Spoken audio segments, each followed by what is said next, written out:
지난주 김기석 성도님의 어머님 장례 예배가 있었습니다. 또 하나님 은혜 가운데 또 잘 마무리가 되었습니다. 매주에 전하는 준비하는 그 설교보다 제 개인적으로는 장례 예배 때 전하는 그 말씀이 부담이 많이 됩니다.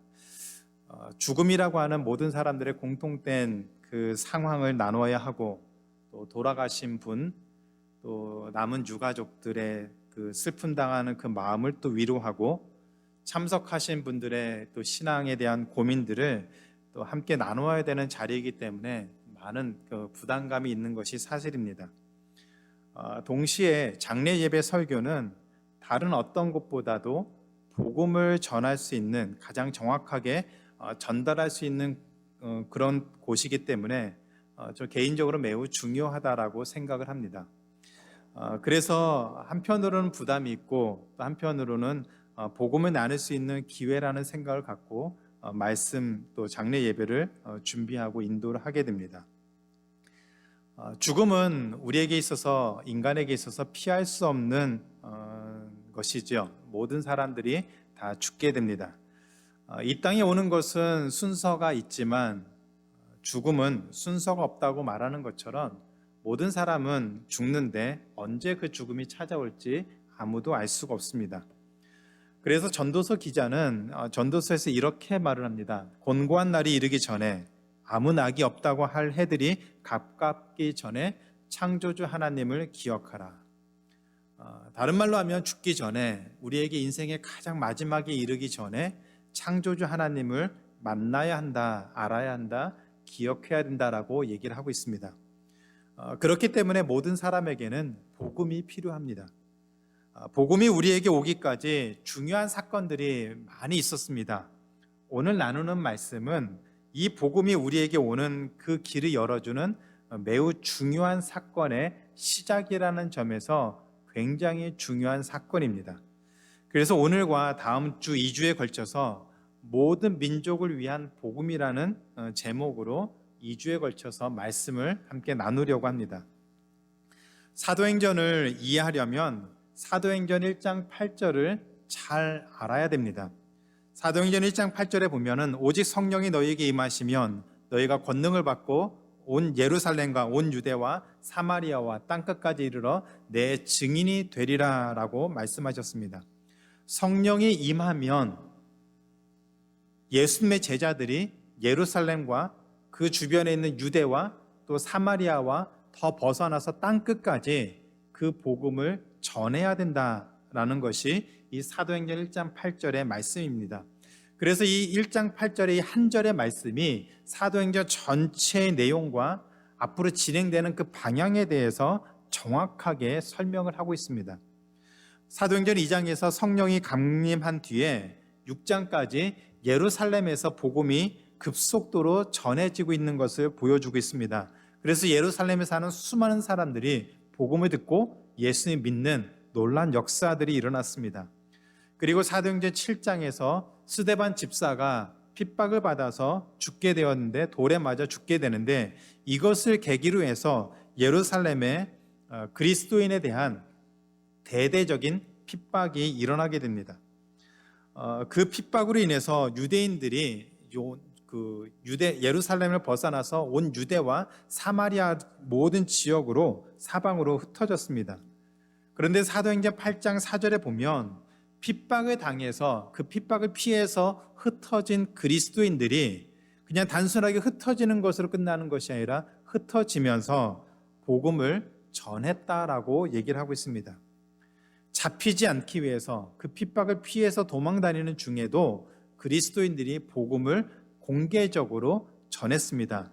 그로 인해서 사도행전 8장까지 이 복음이, 예수님의 그 복음이 온 유대와 사마리아까지 전해졌다는 사실을 잘 보여주고 있습니다. 그렇다면 이제 남은 것은 땅끝까지 복음이 전해지는가, 어떻게 땅끝까지 복음이 전해질 수 있는가 하는 그 이야기가 이제 사도행전 9장부터 28장까지 전체적으로 진행이 됩니다. 하나님은 이 일을 위해서 사울을 부르셨습니다.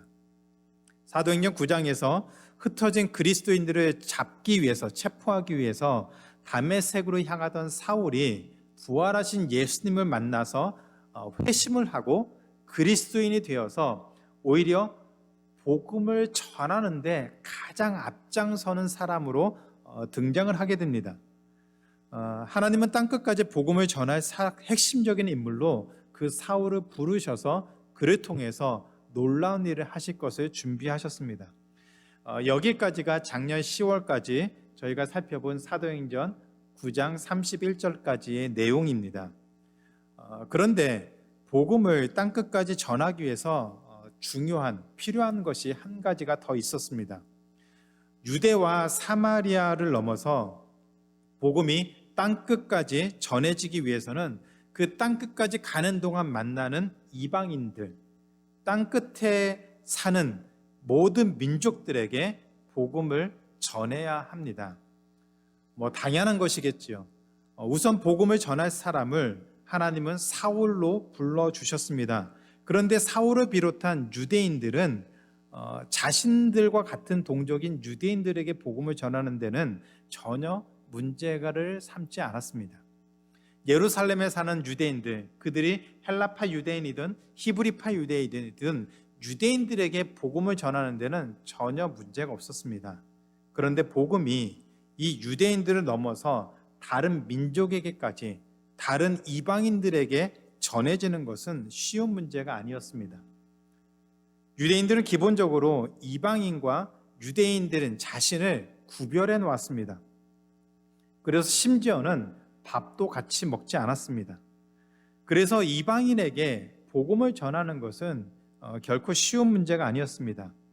하나님이 이 문제를 예수님의 제자이고 초대교회의 최고 리더였던 베드로를 통해서 풀어가셨습니다. 그래서 오늘 말씀을 통해서 모든 민족에게 복음을 전하기 위해서 그리스도인들이 지켜야 되는 세 가지 삶의 모습을 함께 살펴보겠습니다. 그리고 다음 주에 이어서 그리스도인들이 무엇을 기억해야 되는지 또 살펴보도록 하겠습니다. 먼저 모든 민족을 위해 복음을 전하기 위해서 복음의 핵심을 붙잡아야 됩니다. 모든 민족에게 복음을 전하기 위해서 우리는 복음의 핵심을 확실하게 붙잡아야 됩니다. 모든 민족에게 복음을 전하기 위해서 하나님이 사울을 준비시킬 때 베드로는 사방을 두루다니면서 복음을 전했습니다. 사방을 다니던 중에, 여러 곳에 다니던 중에 베드로는 예루살렘에서 북서쪽으로 25마일 정도 떨어진 룻다에 사는 성도들을 방문했습니다. 어떤 이유인지는 정확하게 알려지진 않았습니다. 아마도 예루살렘에서 시작된 그 핍박을 피해서 여러 곳으로 흩어진 그리스도인들을 만나서 두려움에 떨고 있는 그들을 찾아가서 권면하고 위로하며 이 믿음의 삶을 굳건하게 지키면서 살도록 격려하기 위한 것으로 보입니다. 룻다에 사는 그 그리스도인들 중에 애니아라는 사람이 있었는데 성경은, 사도행전은 그들을 8년 동안 중풍병으로 침상에 누워있는 사람으로 소개를 하고 있습니다. 룻다에 도착한 베드로가 이 애니아를 만나서 이렇게 얘기를 합니다. 예수 그리스도께서 너를 낫게 하시니 일어나 내 자리를 정돈하라. 그 말이 끝나고 애니아가 그 자리를 일어났다라고 했습니다. 그의 중풍병이 나았습니다. 8년이라는 오랜 시간 동안 그로 인해서 고통당했던 이 애니아의 중풍병이 완전히 나아서 그가 일어나 다닐 수가 있었습니다. 베드로가 이 애니아에게 행했던 이 기적은 마가복음 2장에서 예수님이 복음을 증거했을 때 그 지붕을 뚫고 중풍병자를 내려보낼 때 그 중풍병자에게 일어나 내 침상을 들고 걸어가라고 했던 그 예수님의 기적을 재현시킨 것과 유사한 기적이었습니다. 그리고 이어서 룻다에서 북쪽으로 지도를 보시면은 룻다에서 북쪽으로 12마일 떨어진 곳에 욥바라는 곳이 있는데 이 욥바에 다비다라고 하는 여성 그리스도인이 있었습니다. 근데 이 다비다가 병으로 죽었습니다. 근데 이상하게도 그 사람들이, 이 다비다와 함께 했던 사람들이 다비다가 죽었음에도 불구하고 그의 시체를 씻은 다음에 장사를 지내지 않고 다락에 두고 룻다에 머물고 있던 베드로에게 사람을 보내어서 베드로를 급히 욥바로 오도록 요청을 했습니다. 물론 베드로가 욥바에 도착했을 때 다비다는 죽어 있었고 여전히 다락에 있었습니다. 그 시체 그대로 다락에 있었습니다. 그럼에도 불구하고 베드로는 죽은 다비다를 향해 다비다야 일어나라고 명령을 했습니다. 그랬더니 놀랍게 죽었던 다비다가 살아나서 눈을 뜨고 베드로 앞에 앉았다라고 얘기를 합니다. 죽은 다비다를 살린 이 기적은 마가복음 5장에서 예수님이 야이로의 그 죽은 딸을 살렸던 그 사건과 유사하게 진행이 되었습니다. 예수님과 함께 집으로 향하던 그 야이로가 자신의 딸이 죽었다는 소식을 들었습니다. 그때 예수님은 야이로에게 이렇게 말씀하셨죠. 두려워 말고 믿기만 하라. 그 딸이 죽었기 때문에 두려움에 또 절망에 있던 그 야이로에게 두려워 말고 믿기만 하라고 말씀하셨습니다. 그래서 야이로는 예수님 모시고 집에 갔는데 예수님이 그 죽어있는 그 딸을 향해서 달리다굼 소녀야 일어나라고 명령하셨습니다. 그랬더니 죽었던 소녀가 살아나는 놀라운 기적이 일어났습니다. 베드로가 룻다에 있던 중풍병자를 고쳤고 욥바에서 죽었던 다비다를 살린 이 사건은 예수님의 능력으로 일어났던 그 기적을 다시 재현한 것이었습니다. 그리고 베드로가 행한 그 기적의 핵심은 바로 부활하신 예수님이라는 사실을 분명히 언급하고 있습니다. 그래서 중풍병자의 병고침을 통해서 룻다와 그 옆에 있는 사론에 사는 모든 사람들이 예수님을 믿었습니다. 그리고 죽었던 다비다가 살아난 그 기적을 통해서 욥바에 사는 많은 사람들이 예수님을 믿었다라고 얘기를 하고 있습니다. 놀라운 것은 기적을 행한 것은 베드로였는데 베드로가 행한 그 기적을 통해서 사람들은 예수님을 믿었습니다. 그 이유는 단 한 가지입니다. 베드로가 복음의 핵심을 정확하게 전했기 때문이었습니다. 예수님이 바로 그리스도입니다. 부활하신 예수님이 이 모든 능력을 행하신 분입니다라고 하는 분명한 복음의 핵심을 전했기 때문에 그 기적을 본 수많은 사람들이 베드로를 칭송하고 베드로를 높인 것이 아니라 그 기적을 통해서 예수님을 믿게 되었다라고 얘기를 합니다. 기독교의 가장 중요한 핵심은 예수님을 믿음으로 말미암아 구원을 받는 이 복음입니다. 이 복음을 전하기 위해서 하나님은 그리스도인들을 매개체로 사용하십니다. 그래서 그리스도인들의 삶은 복음을 전하는 매개체, 중요한 통로가 되었습니다. 그리스도인들이 하는 말과 행동을 통해서 복음이 주변으로 사람들에게 전해집니다. 우리의 삶이 사람들로 하여금 예수님을 찾도록 만드는 기회가 되는 것임을 우리는 분명히 기억해야 됩니다. 그러나 우리가 복음을 모르거나 잘못된 복음을 전한다면, 그리고 우리의 삶이 복음을 담아내지 못한다면 우리는 복음의 매개체로 쓰임받을 수가 없습니다. 그래서 먼저 복음의 핵심이 무엇인지를 정확하게 알아야 합니다. 그리고 우리의 삶과 말과 행동을 통해서 복음을 담아내는 삶을 살아야 됩니다. 그런데 제가 요즘 고민하는 것은 복음을 모르는 것이 아니라 복음에 관심 없는 요즘의 모습입니다. 많은 사람들이 복음을 다 알고 있다라고 생각을 합니다. 그런데 더 안타까운 것은 그 복음이 굉장히 지루한 것이다라고 또 생각을 합니다. 그래서 점점 많은 사람들이 복음에 관심을 갖지 않습니다. 복음이 중요하다는 것을 다 알고 있는데 정작 그 복음에 대해서 우리 마음이 차갑게 식었고, 그것을 지식적으로는 알고 있는데 그것이 우리 삶에는 전혀 영향을 미치지 못하고 있습니다. 그리고 더 나아가 복음에는 관심이 없습니다. 복음에 반응하기보다는 그냥 복음 외에 다른 것에 더 관심이 많습니다. 예수님의 복음을 말하면 지루하게 생각하고 재미없다라고 말합니다. 그래서 점점 많은 사람들이 교회에 나와서도 복음에 대한 관심을 점점 갖지 않는 모습이 있습니다. 여러분 어떻습니까? 예수님을 믿음으로 말미암아 구원을 받는다고 하는 이 복음의 핵심을 분명히 알고 계십니까? 그리고 이 복음이 우리 삶을 변화시키고 이 복음 때문에 우리가 감격하고 이 복음 때문에 우리 모습을 돌아보고 이 복음 때문에 손해를 감수하고 복음 때문에 우리 삶의 모습에 변화가 일어나는 그런 감동과 은혜가 우리 삶 가운데 있습니까? 아니면 다 알고 있는 사실이고 그 복음은 내가 예전부터 다 알고 있는 것이기 때문에 더 이상 새롭지도 않고 더 이상 우리 삶에 영향도 끼치지 못하는 그런 것으로 되어 있습니까? 하나님은 우리를 통해서 복음을 전하기를 원하십니다. 그 말은 우리가 복음으로 살아가는 삶을 살아내야 됩니다. 복음이 우리 삶을 변화시키는 것을 우리 삶을 통해서 드러내야 됩니다.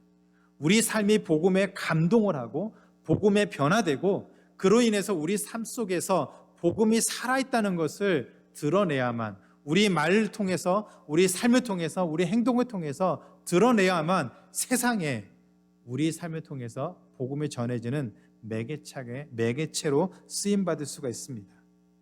그것을 위해서 복음을 아는 것으로만 그치는 것이 아니라 복음으로 살아내는 그 삶의 능력과 은혜가 우리 안에 있어야 됩니다. 그래서 우리는 복음을 계속해서 붙잡고 살아내야 됩니다. 복음을 묵상해야 되고 매 순간순간 복음의 능력과 그 은혜를 계속해서 기억해내는 그 삶을 살아야 됩니다.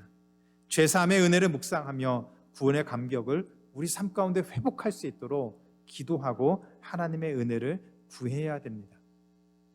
그래서 제가 기도하고 바라기는 2024년 한 해 동안 또 그 이후로 한 분도 빠짐없이 우리 안에 한 분도 빠짐없이 복음의 은혜를 붙잡고 복음의 능력을 경험하고 복음의 삶을 살아내는 하나님의 귀한 자녀가 되기를 주님의 이름으로 축원하고 기도합니다. 두 번째로 모든 민족을 위한 복음을 전하기 위해서 우리는 편견을 없애야 됩니다. 편견을 버려야 됩니다. 죽은 다비다를 살리기 위해 베드로는 급히 욥바로 갔습니다.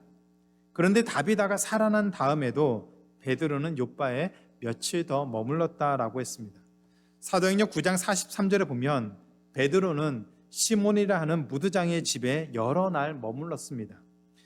무두장이라고 하는 그 직업은 죽은 짐승의 가죽을 가공하는 직업입니다. 짐승을 죽인 다음에 그 가죽을 벗겨서 그 가죽을 가공해서 물건을 만드는 사람이 바로 이 무두장이 시몬이었습니다. 이스라엘의 율법에 의하면 사람이나 동물의 시체를 만지는 사람은 부정하게 됩니다. unclean이라고 얘기를 합니다. 부정한 사람은 이스라엘 진영에, 이스라엘 진 안에 머물지 못하는데 그 이유는 거룩하신 하나님이, 정하신 하나님이 이스라엘 진에 거하시기 때문에 부정한 사람이 이스라엘 진 안에 머물게 되면 하나님이 그를 치시고 죽임을 당하기 때문에 부정한 사람은 이스라엘 진 밖에 머물다가 부정한 그 이유가 없어지면 그때야 이스라엘 진 안으로 들어올 수가 있습니다. 그래서 부정하게 되지 말아야 되고 부정한 사람과 접촉을 하면 안 되었습니다. 그래서 제사장이나 삼손과 같은 나실인들은 죽은 시체를 사람이건 동물이건 죽은 시체를 만져서는 안 됩니다. 심지어 나실인은 서원한 기간 동안 부모님의 장례식에도 참석할 수가 없습니다. 그 어떤 사람이 되었든지 죽은 시체는 부정한 것이기 때문에 만져서도 가까이 가서도 안 되었습니다. 그런데 유대인이었던 베드로가 동물의 시체를 만지고 가죽으로 가공을 하는 직업을 가졌던 시몬의 집에 여러 날 머물렀다는 것은 굉장히 놀라운 사건입니다. 베드로가 죽었던 다비다를 살려줬기 때문에 베드로가 원했다면 이 시몬의 집이 아니라 다른 사람의 집에 여러 날 더 머물러 있을 수 있겠지요. 그럼에도 불구하고 베드로는 율법에 따라서 부정했던 이 무드장의 시몬의 집에 여러 날 머물렀다라고 얘기를 하고 있습니다. 이 사실은 우리에게 두 가지를 분명하게 얘기를 하고 있습니다. 첫 번째는 무드장의 시몬도 예수님을 믿었다는 것을 알려줍니다.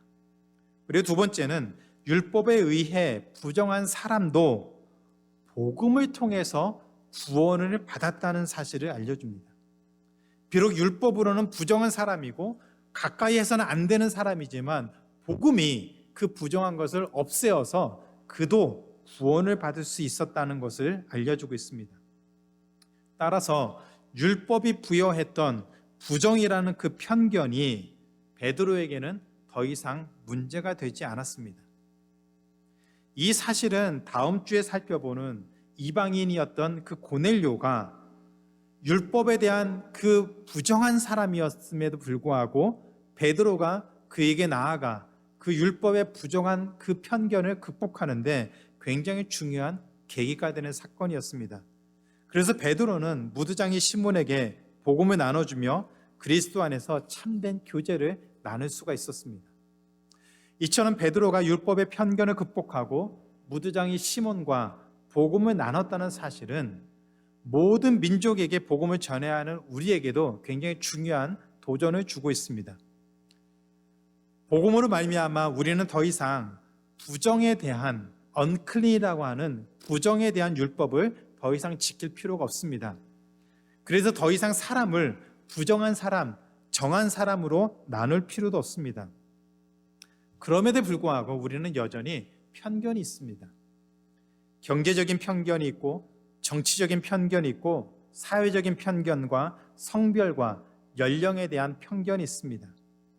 솔직히 말해서 편견이라는 것에서 자유로운 사람은 없습니다. 우리가 지금까지 자라온 배경과 받은 교육과 많은 경험을 통해서 우리는 어쩔 수 없이 편견을 갖게 됩니다. 어떤 사람들은 어떻다라고 하는 그런 편견들을 갖게 됩니다. 세상 사람들도 그리스도인에 대한 편견이 있습니다. 기독교에 대한 편견이 있습니다.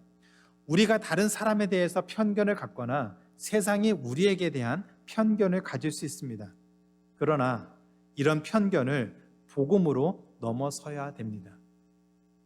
편견을 복음으로 넘어서기 위해서는 복음을 전할 대상을 편견으로 제한하지 말아야 됩니다. 이미 하나님은 편견은 무너뜨리고 복음으로 모든 민족에게 다가가야 된다고 말씀하신 그 하나님은 우리에게 동일한 명령을 주시는데 그 편견을 넘어서기 위해서는 복음을 전할 대상을 편견, 우리가 갖고 있는 편견으로 제한하지 말아야 됩니다. 저 사람은 절대로 예수 믿을 사람이 아니야. 저 사람은 그리스도인들을 싫어해. 그래서 우리가 아무리 전도해도 소용없어. 저 사람은 나하고 정치적인 견해가 달라.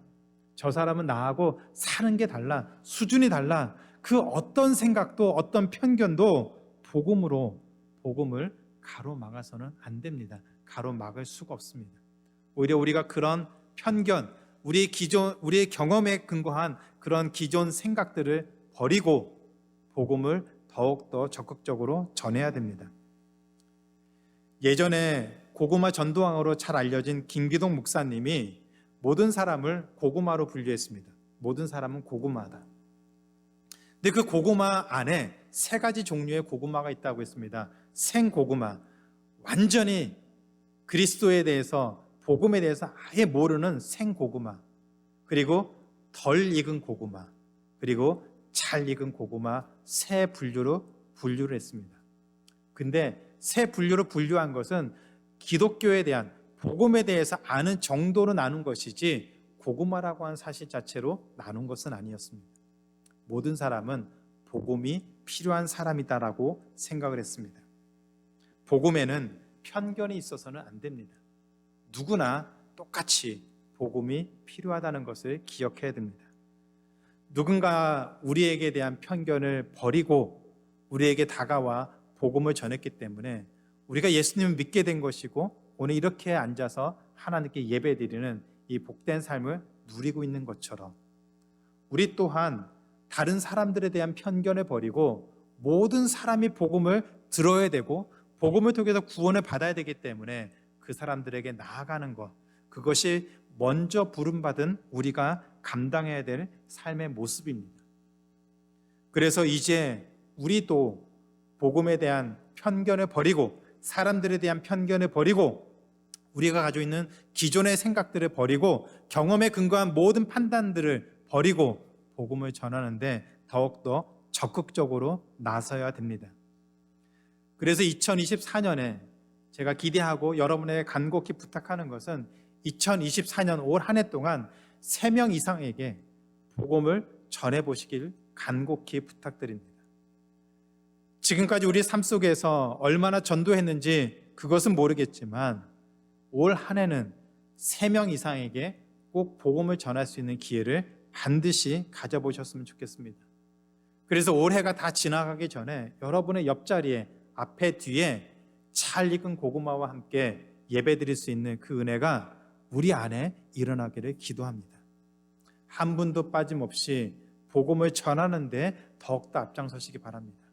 우리가 가지고 있는 기존의 생각들, 편견들 다 내려놓으시고 저 사람은 복음을 전해도 반응 안 할 거야, 나를 거부할 거야 라는 그런 생각들조차도 다 내려놓고 우리 주변에 있는 가족들에게, 친구들에게, 직장 동료들에게, 이웃들에게 복음을 전하는 그런 복된 부르심에 함께 참여하는 우리의 모든 삶이 되기를 주님의 이름으로 축원합니다.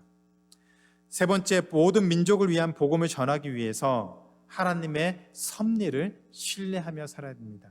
하나님의 섭리를 신뢰하며 살아야 됩니다. 다시 지도를 보시면은 베드로가 예루살렘 주변으로 모든 지역을 다니면서 성도들을 권면하고 복음을 전했습니다. 그러던 중에 이 루다에 들려서 중풍병자를 고쳐줬습니다. 그리고 북쪽으로 12마일 떨어진 욥바에서 죽었던 다비다를 살려주고 욥바에 며칠 더 머물렀습니다. 베드로가 처음에 이 전도 여행을 계획할 때, 사람들이 찾아다니는 여행을 계획할 때 루다에서 얼마나 머물지, 그리고 그 이후에 어느 곳으로 갈지 어떤 계획을 세웠는지는 정확하게 알 수가 없습니다. 다만 욥바를 방문한 것은 베드로가 가졌던 계획은 아니었습니다. 게다가 욥바에 며칠 더 머물렀던 것도 베드로가 처음에 계획한 것도 아니었습니다. 그런데 다음 주에 살펴볼 사도행전 10장에 보면 베드로가 욥바에 며칠 더 머무는 동안 하나님은 고넬료를 구원하기 위한 계획을 진행하고 있었습니다. 그리고 고넬료는 욥바에서 북쪽으로 30마일 떨어진 가이사랴라고 하는 그곳에 살고 있었습니다.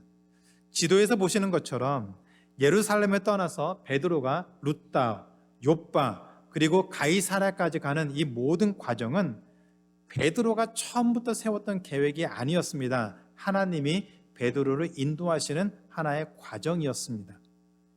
더군다나 베드로가 율법으로 말미암아 부정한 사람이었던 그 무드장의 시몬을 만나게 하신 뒤에 사도행전 10장에서 이방인이었던 고넬료를 만나게 하신 것은 모든 민족에게, 이방인들에게 복음을 전하기 위한 하나님의 섬세한 계획이었습니다.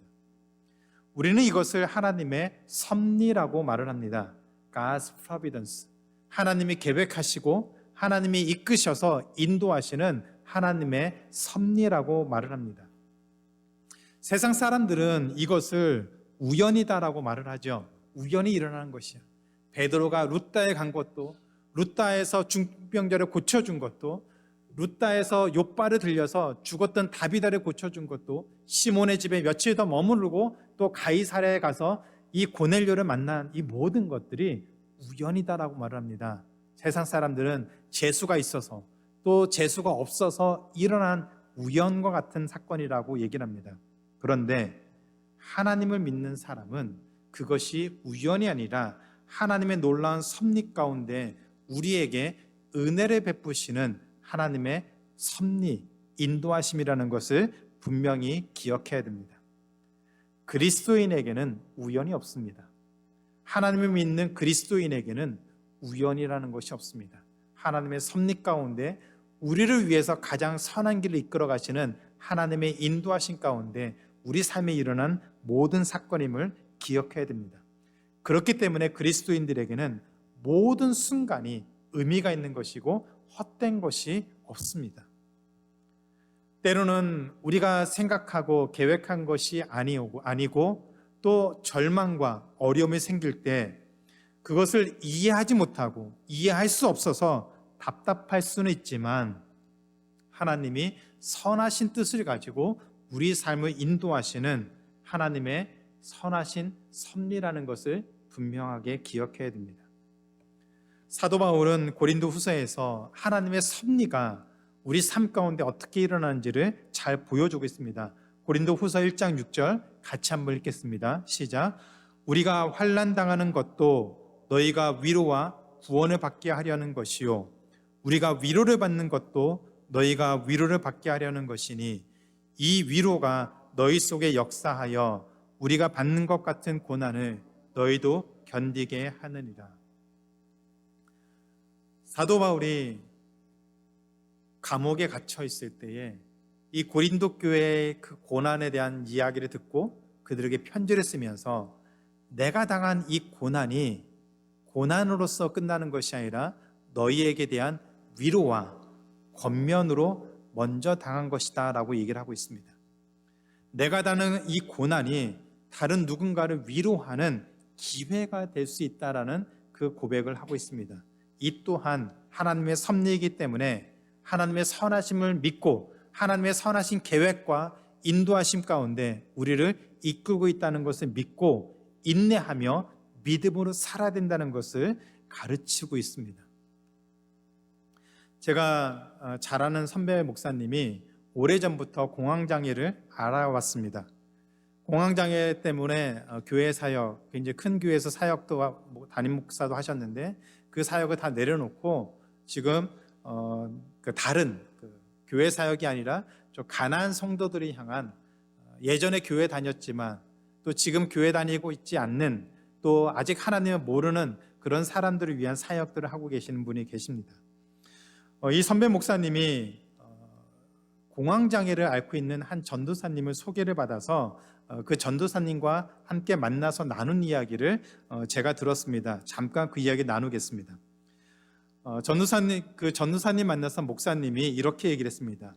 현대 도시 사회에 공황장애를 앓고 있는 사람들이 얼마나 많습니까? 아마 치료받고 있으면서도 약점 잡힐까봐 무서워 드러내지 않는 사람들도 많을 겁니다. 그런 분들은 죽을 것 같은 고통과 공포를 안고 살더라도 겉은 멀쩡하니까 동정이나 위로를 받지 못하고 사는데 저도 공황장애를 앓고 있어요.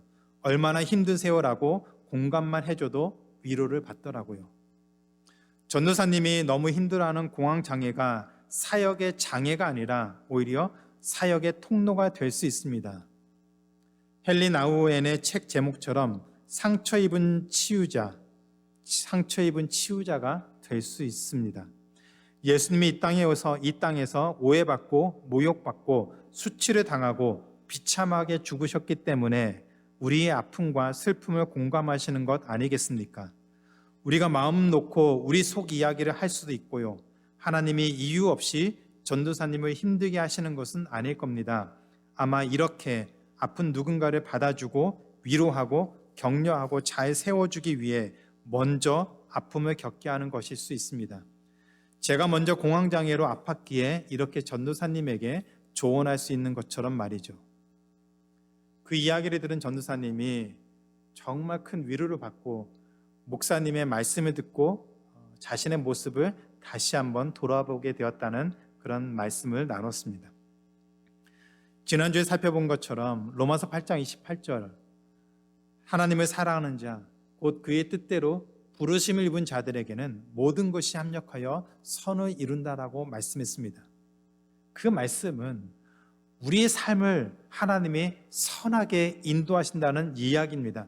그 말이 우리 삶이 아무런 어려움 없고 아무런 걱정 근심 없고 평탄대로로만 걷는다는 말이 절대로 아닙니다.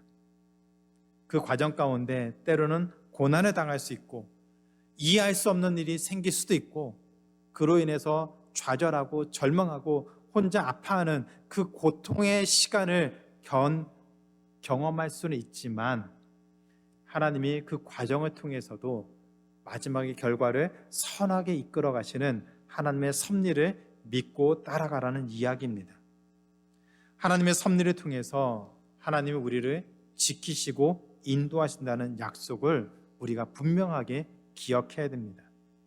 그래서 하나님은 베드로를 통해서 그가 만나는 모든 삶을 통해서 그리고 마침내 하나님을 알지 못하는 사람들에게 복음을 전하는 놀라운 일들을 하도록 하셨습니다.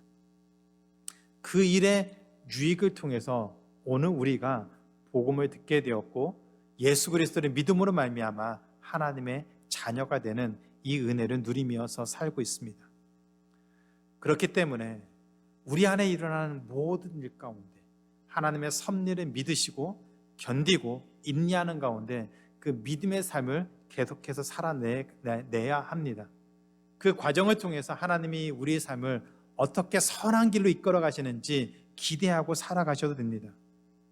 그렇기 때문에 우리 계획이 틀어지고 삶에 고단함이 있어도 힘을 내고 우리를 위해서 지금도 일하시는 하나님의 선하심을 믿고 나아갈 수 있는 하나님의 귀한 자녀가 되기를 주님의 이름으로 축원합니다. 그런 삶을 통해서 우리가 경험하고 만나는 그 많은 삶을 통해서 하나님이 복음을 전하는 그런 통로로 쓰임받는 하나님의 귀한 자녀, 가정, 교회가 되기를 주님의 이름으로 축원하고 기도합니다. 이제 말씀을 맺겠습니다. 모든 민족에게 복음을 전하는 하나님의 계획은 태초부터 지금까지 한 번도 바뀌거나 취소된 적이 없습니다. 이 일을 위해서 하나님은 예수 그리스도를 믿음으로 말미암아 구원을 받는 이 복음을 먼저 우리에게 주셨습니다. 우리가 먼저 그 복음을 받은 이유는 이 복음을 편견 없이 우리 주변의 수많은 사람들에게 전하도록 하기 위함입니다. 우리 가정에서, 직장에서, 우리 이웃들에게 편견을 갖지 않고 편견을 넘어서 우리 경험의 그 바운더리를 넘어서 우리 삶의 바운더리를 넘어서 모든 사람들에게, 모든 민족에게 복음을 전하기 위해서 먼저 우리에게 복음을 전해 주셨습니다. 그래서 우리에게는 하나님이 우리에게 주시는 숙제가 있습니다. 복음을 먼저 받은 자로서 이제 우리는 이 복음을 모든 민족에게 전해야 되는 책임이 있습니다. 하나님의 부르심이 있습니다. 이 일을 위해서 기도하고 준비해야 됩니다. 여러분 개인적으로 준비해야 되지만 교회적으로도 준비해야 됩니다. 저도 그래서 우리 주변과 우리 바운더리를 넘어서 복음을 전할 수 있는 그런 방법과 기회들을 계속해서 찾고 있습니다. 올 한 해 동안 우리가 이 일을 위해서 더 적극적으로 기도하고 준비해서 우리 이 지역, 가정과 우리가 살고 있는 이 지역과 이 지역을 넘어서 다른 지역에도 하나님 복음을 전해서 하나님을 기쁘시게 할 수 있는 하나님의 귀한 자녀와 교회가 되기를 주님의 이름으로 축원하고 기도합니다.